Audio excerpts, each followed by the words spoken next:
আজকে আমরা জানব লাইলাতুল কদরের ইতিহাস। আজ থেকে হাজার হাজার বছর পূর্বে আরবের মরুভূমির মাঝখানে ঠিক একটি শহর ছিল। সেই শহরটার নাম মক্কা। সেখানে বসবাস করতেন আমাদের নবী হযরত মুহাম্মদ সাল্লাল্লাহু আলাইহি ওয়াসাল্লাম। তিনি মানুষের অন্যায়, অত্যাচার, জোর জুলুম, অবিচার এগুলো দেখে সর্বদাই কষ্ট পেতেন। রাসূলুল্লাহ সাল্লাল্লাহু আলাইহি ওয়াসাল্লাম মাঝে মাঝে শহর ছেড়ে পাহাড়ের এক নির্জন গুহায় আল্লাহর ধ্যান করতে চলে যেতেন। সেখানে নিরিবিলিতে আল্লাহকে ডাকতেন, আল্লাহর ইবাদত করতেন। এই জায়গায় রাসূলুল্লাহ সাল্লাল্লাহু আলাইহি ওয়াসাল্লাম দীর্ঘ সময় ধরে ধ্যানে থাকতেন। রাসূল সাল্লাল্লাহু আলাইহি ওয়াসাল্লাম যখন যেতেন, সঙ্গে কিছু খাবার এবং পানি নিয়ে কয়েকদিনের জন্য যেতেন। আবার শেষ হয়ে গেলে আবার আসতেন, আবার কখন আসতেন না। রাসূল সাল্লাল্লাহু আলাইহি সাল্লাম যখন ধ্যানে থাকতেন, আম্মা জান খাদিজা রাদিয়াল্লাহু তাআলা আনহা খাবার এবং পানি নিয়ে রাসূল সাল্লাল্লাহু আলাইহি সাল্লামের কাছে দিয়ে আসতেন। রাসূলুল্লাহ সাল্লাল্লাহু আলাইহি সাল্লাম যখন ধ্যান করছিলেন, ঠিক সেই মুহূর্তে এমন একটি ঘটনা ঘটে গেল, যে ঘটনাটা সারা বিশ্বের মুসলিমের জন্য কিয়ামত পর্যন্ত অবিস্মরণীয় হয়ে আছে এবং অবিস্মরণীয় থাকবে। রাসূলুল্লাহ সাল্লাল্লাহু আলাইহি সাল্লাম ধ্যানে মগ্ন। হঠাৎ করে তিনি দেখলেন একজন মহামানব চলে এসেছে, যার নাম হযরত জিবরাইল আলাইহিস সালাম, যিনি সমস্ত ফেরেশতার নেতা। আল্লাহর পক্ষ থেকে সূরা আলাকের প্রথম 5টি আয়াত নিয়ে রাসূলের কাছে নাজিল হলেন। এসে বললেন, ইয়া রাসূলুল্লাহ, ইয়া হাবিবাল্লাহ, ইকরা। আল্লাহ রাসূলকে বললেন, হে আল্লাহ রাসূল, আল্লাহ রব্বুল আলামিন আপনার উপরে ওহী নাজিল করেছেন, আপনি পড়ুন। রাসূলুল্লাহ সাল্লাল্লাহু আলাইহি সাল্লাম বললেন, আমি তো পড়তে জানি না। রাসূলুল্লাহ সাল্লাল্লাহু আলাইহি সাল্লামকে জিবরাইল আলাইহিস সাল্লাম বুকের সঙ্গে জড়িয়ে ধরলেন, ছেড়ে দিলেন। রাসূল সাল্লাল্লাহু আলাইহি সাল্লামকে এইবার বললেন, হে আল্লাহ রাসূল, আপনি পড়ুন। রাসূলুল্লাহ সাল্লাল্লাহু আলাইহি সাল্লাম তখন পড়তে শুরু করলেন। ইকরা, এই শব্দের অর্থ হচ্ছে পড়া। রাসূলুল্লাহ সাল্লাল্লাহু আলাইহি সাল্লামের উপরে যে রাতে কোরআন নাজিল হয়েছে, সেই রাতটি ছিল শবে কদরের রাত। তখন থেকেই এইভাবে আস্তে আস্তে রাসূলুল্লাহ সাল্লাল্লাহু আলাইহি সাল্লামের উপরে কোরআন নাজিল হতে থাকলো। যে লাইলাতুল কদরের কথা আল্লাহ রাব্বুল আলামিন কুরআনুল কারীমের সূরা কদরের মধ্যে উল্লেখ করেছেন, এই রাতটি হাজার হাজার মাস থেকে উত্তম।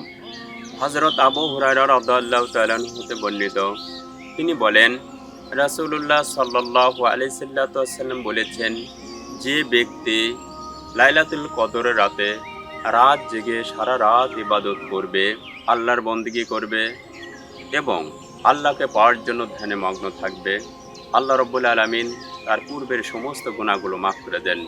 বুখারী শরীফের হাদিস। সেই লাইলাতুল কদরের রাতটি কোন তারিখে রাসূলুল্লাহ সাল্লাল্লাহু আলাইহি সাল্লাম জানতেন। তিনি মসজিদে যাচ্ছিলেন, প্রতিমধ্যে দুইজন মুসলমান ঝগড়া শুরু করে দিল, তর্ক করছিল। আশেপাশের পরিবেশ অনেক ভারী হয়ে গেল। ঠিক সেই মুহূর্তে আল্লাহ রাব্বুল আলামিনের হিকমতে ওই নির্ধারিত দিনটি ভুলে যান। পরে তিনি সাহাবীদেরকে বললেন, আমি তোমাদেরকে নির্ধারিত দিনটি জানাতে চেয়েছিলাম, কিন্তু দুইজন মুসলমানের ঝগড়ার কারণে আমার ওই দিনটিকে ভুলিয়ে দেওয়া হয়েছে। এখন আমি তোমাদেরকে লাইলাতুল কদরের নির্দেশ দিচ্ছি যে তোমরা লাইলাতুল কদর রমজানের শেষ 10 বেজোর রাতগুলোতে তালাশ করবে। এই সম্পর্কে হাদিসে আছে, আন আয়েশা রাদিয়াল্লাহু তাআলা আনহা, ইন্না রাসূলুল্লাহ সাল্লাল্লাহু আলাইহি ওয়াসাল্লাম قال তাহাররাউ লাইলাতুল কদর ফিল বিত্রি মিনাল আশরিল আওয়াখির মিন রমাদান, রাওয়াহু বুখারী। আম্মা জান আয়েশা সিদ্দিকা রাদিয়াল্লাহু তাআলা আনহা হতে বর্ণিত, তিনি বলেন, নিশ্চয় রাসূলুল্লাহ সাল্লাল্লাহু আলাইহি ওয়াসাল্লাম বলেছেন, রমজানের শেষ দশকের বেজোর রাতগুলোতে তোমরা লাইলাতুল কদর তালাশ করো। এখানে বেজোর রাত বলতে 21তম রাত, 23তম রাত, 25তম রাত, 27তম রাত এবং 29তম রাত, এই 5টি রাতের কথা বলা হয়েছে। যে 5টি রাতে তোমরা লাইলাতুল কদর তালাশ করবে। আর একটি হাদিসে লাইলাতুল কদর সম্পর্কে এসেছে। হাদিসটি বর্ণনা করছেন হযরত মুআবিয়া রাদিয়াল্লাহু তাআলা আনহু।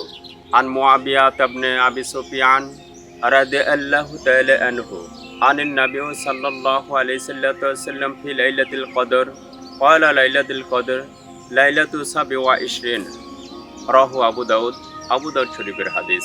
হযরত মুআবিয়া রাদিয়াল্লাহু তাআলা আনহু রাসূলুল্লাহ সাল্লাল্লাহু আলাইহি সাল্লাম থেকে হাদিসখানা বর্ণনা করছেন।